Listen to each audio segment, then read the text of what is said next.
Welcome back. अब हम पढ़ने जा रहे हैं स्ट्रक्चरल डायरेक्टिव्स के बारे में। अच्छा, हम स्ट्रक्चरल डायरेक्टिव्स को जस्ट स्टडी करेंगे कि ये है क्या, और जस्ट दो स्ट्रक्चरल डायरेक्टिव्स के बारे में पर जो है ना रिसर्च करेंगे। बिकॉज आने वाले लेक्चर्स के अंदर हम काफ़ी सारी स्ट्रक्चरल डायरेक्टिव्स को डिस्कस करने वाले हैं। सबसे पहले हम बात कर लेते हैं हमारे इस प्रोजेक्ट की जो कि हम बना रहे थे, ठीक है। और ये देखिएगा, ये मेरे पास मेरा मेन कंपोनेंट है, app dot H T M L something like this one. ये देख रहे हैं आप ये। अच्छा, मैं ऐसा करता हूँ, ये मैं मेन कंपोनेंट को ना यहाँ से डाटा खत्म कर देता हूँ, यहाँ से कंट्रोल एस किया, और ताकि मेरे होम कंपोनेंट का और बाकी कंपोनेंट्स का डाटा ज़रा क्लियर हो जाए। ये क्लियर हो गया हमारा डाटा, ठीक है। और यहाँ पर मैं इसको बी आर लगा देता हूँ, और ये मैं ख़त्म कर देता हूँ, ठीक है। अच्छा, अब मैं ये चाहता हूँ कि मैं स्ट्रक्चरल डायरेक्टिव लगाऊं, और कुछ इस तरह की लगाऊं कि हमारे पास, अच्छा, इसकी डॉक्यूमेंटेशन जो है वो आपको यहाँ से मिल जाएगी एंगुलर डॉट डेव के ऊपर। तो इस चीज़ का आपने ख्याल रखना है कि आप यहाँ से इसको देख लें। अच्छा, अगर मैं बात करता हूँ इफ डायरेक्टिव के बारे में, ठीक है। मैं यहाँ पर एक ऐसी कंडीशन लगाना चाहता हूँ कि अगर बंदा लॉग इन हो तो ही शो हो, अदरवाइज शो ना हो। तो व्हाट आई विल डू, यहाँ पर मैं लॉग इन ट्रू ये कर लूंगा, ठीक है। और मैं अपनी मेन डायरेक्टिव में जाऊंगा, और मैं यहाँ पर लिखूंगा भाई कि एन जी इफ, ओके, और यहाँ पर लॉग्ड इन, ठीक है। अच्छा, अब इसका ख्याल रखना है मुझे, इसके साथ लॉग्ड इन इसका जो है स्पेलिंग मिस्टेक्स ना हो। लेट्स सी, मैंने स्पेलिंग मिस्टेक देखा नहीं है। एन जी ए, अच्छा। अब ये मैं डायरेक्टिव तो लगा दिए, लेकिन वो कह रहा है कि आपका कॉमन मॉड्यूल जो है ना स्ट्रक्चरल डायरेक्टिव्स लगाने के लिए, आपके पास आपने कॉमन मॉड्यूल को इंपोर्ट किया होना होना चाहिए। पहले हम अपने मेन कंपोनेंट में सब कुछ इंपोर्ट कर लिया करते थे, अब इन्होंने हर कंपोनेंट को इंडिपेंडेंट कर दिया है। रिएक्ट 18 के बाद कॉमन मॉड्यूल, ओके। ये मैंने एंटर किया and you can see here is that, ये सब कुछ चल गया है। और ये यहाँ पर ये आ गया। एंड नाउ लेट्स सी, इसको मैंने रिफ्रेश किया, तो रिफ्रेश बेसिकली ऑटो ही हो गया। ये देखिए, ये लॉग ग्रीन अगर आया है तो ये बिल्कुल ठीक है। क्यों? क्योंकि मैंने पीछे से ये ट्रू किया हुआ है। अगर मैं इसको फॉल्स कर देता हूँ तो क्या होगा? लेट्स सी, अगर मैं इसको फॉल्स कर देता हूँ तो यू कैन सी वो हाइड हो गया है। यहाँ पर मैं एक और काम कर लेता हूँ, मैं मजीद आपको एक्सप्लेन करने के लिए यहाँ पर मैं एक बटन बना देता हूँ, और बटन में कह देता हूँ click for show home component, okay. और यहाँ पर बटन बटन डेंजर बटन ऐसे हम लगा देता हूँ। लेट्स सी, मैं इसके ऊपर एक ऐसी फंक्शनैलिटी लगाता हूँ कि इसके ऊपर क्लिक करूँ तो ये नीचे वाला शो हो जाए। So I am going to do what, मैं यहाँ पर एक फंक्शन बनाने वाला हूँ। मैं लिखने वाला हूँ जी होम मॉड्यूल, नहीं, home component, home C M लिख देता हूँ। और ये मैंने फंक्शन बना लिया, और मैंने इसको बोला भाई this dot logged in is equal to, यहाँ पर एक और काम कर लेते हैं, this dot logged in is equal to true, okay. मैंने उसको बोला है कि भाई जब इस पे क्लिक हो तो इसका वैल्यू ट्रू हो जाए। और मैं इस बटन को एन जी, इसकी जो क्लिक इवेंट है इसके ऊपर कॉल कर लेता हूँ। और मैं इस फंक्शन को कुछ इस तरह से कॉल कर लेता हूँ, control C and control B, something like this one. Let's see, अब मैं इस पे क्लिक करूंगा तो ये देखिए नीचे आ गया। लेकिन मैं चाहता हूँ यार ये ना हाइड भी हो, ठीक है। सो नाउ मैं यहाँ पर एक कंडीशन लगा सकता हूँ। अब जो कंडीशन मैं यहाँ लगाऊंगा वो हमारी जावास्क्रिप्ट की कंडीशन है, वो डायरेक्टिव की कंडीशन नहीं है। मैं इसे बोलता हूँ भाई अगर तो this is double equal to true है तो इसको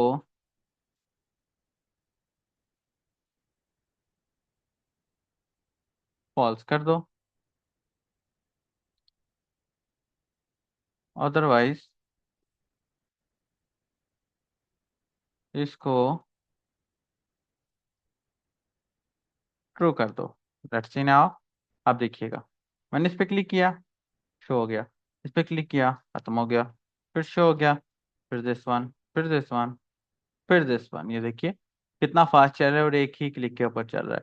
actually that is my NG if structural directive. ठीक है। अब NG4 के बारे में डिस्कस करते हैं। NG4 क्या है? NG4 बेसिकली आपको नाम से पता लग गया होगा कि ये एक्चुअली है तो एक छोटा सा लूप ही। मैं यहाँ पर आता हूँ और यहाँ पर आके मैं अपने पास students, okay, string this one, और यहाँ हम इस तरह भी कर सकते हैं, स्टूडेंट्स, ओके, एंड यहाँ पर असद ले लिया,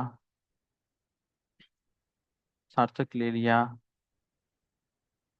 रेहान ले लिया, एंड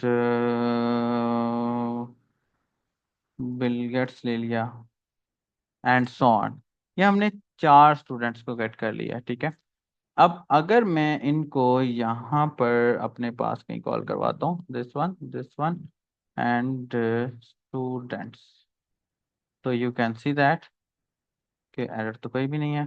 अगर मैं यहाँ पर आता हूँ तो ये देखिए कि मेरे एक दो तीन चार, लेकिन मैं इसको लिस्ट में कॉल करवाना चाह रहा हूँ। अच्छा, एक और काम करके देखते हैं। ये देखिए, ये किया, ये नीचे आ गए हैं। ठीक है।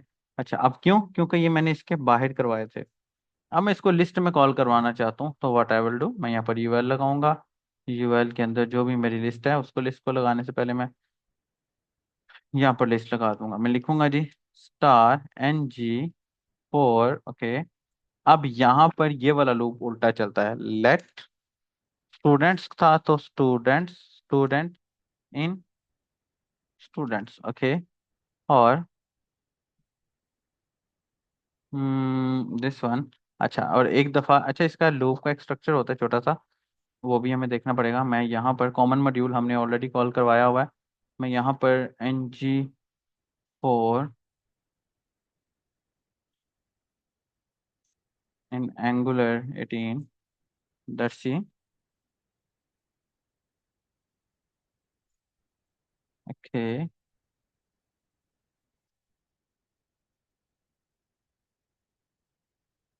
हम्म,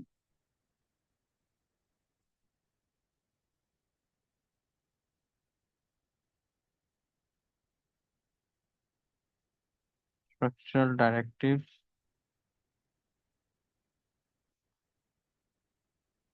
NG18, ठीक है। यहाँ पर हमें NG4 भी मिल जाएगा। ठीक है। ये हम कुछ एरर शो कर रहा था। आई डोंट थिंक सो कि एरर जो है हमारे कैपेबल हमें चाहिए या नहीं चाहिए।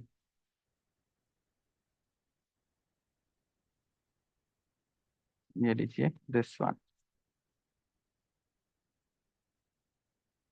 ओके, फाइन, ये बिल्कुल ठीक है। एरर इन नहीं है, ये ऑफ है। ठीक है। This one, it should work now. और यहाँ पर मैं ये स्टूडेंट को कॉल करवा लेता हूँ। Now you can see that कि असद, सार्थक, रेहान, बिल गेट्स, और इसी तरह अगर मैं यहाँ पर इसके अंदर कोई और स्टूडेंट ऐड कर लेता हूँ, एंड यू कैन सी ये मेरा नया स्टूडेंट ऐड हो गया है। अगर मैं यहाँ से बिल गेट्स को रिमूव कर लेता हूँ, ठीक है, एंड यू कैन सी ये रिमूव हो गया। So that's it. हम किस तरह इसको लेकर चल सकते हैं, इसके अंदर हम एक बड़ा ऑब्जेक्ट भी बना सकते हैं। जैसे कि मिसाल के तौर पे मैंने ये लगाया, फिर इसके अंदर ये लगाया, मैं नेम लगा देता हूँ यहाँ पे असद, ओके, ईमेल लगा देता हूँ यहाँ पे XAD, एंड इसी तरह जेंडर लगा देता हूँ यहाँ पे मेल, ओके।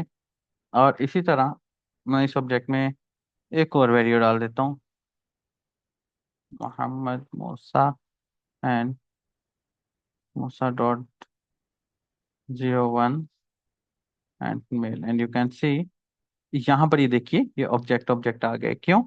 क्योंकि यहाँ पर मैंने स्टूडेंट्स को कॉल करने के बाद यहाँ पर मैं नेम को कॉल कर लेता हूँ। लेट्स सी, वो देखो नेम आ गया।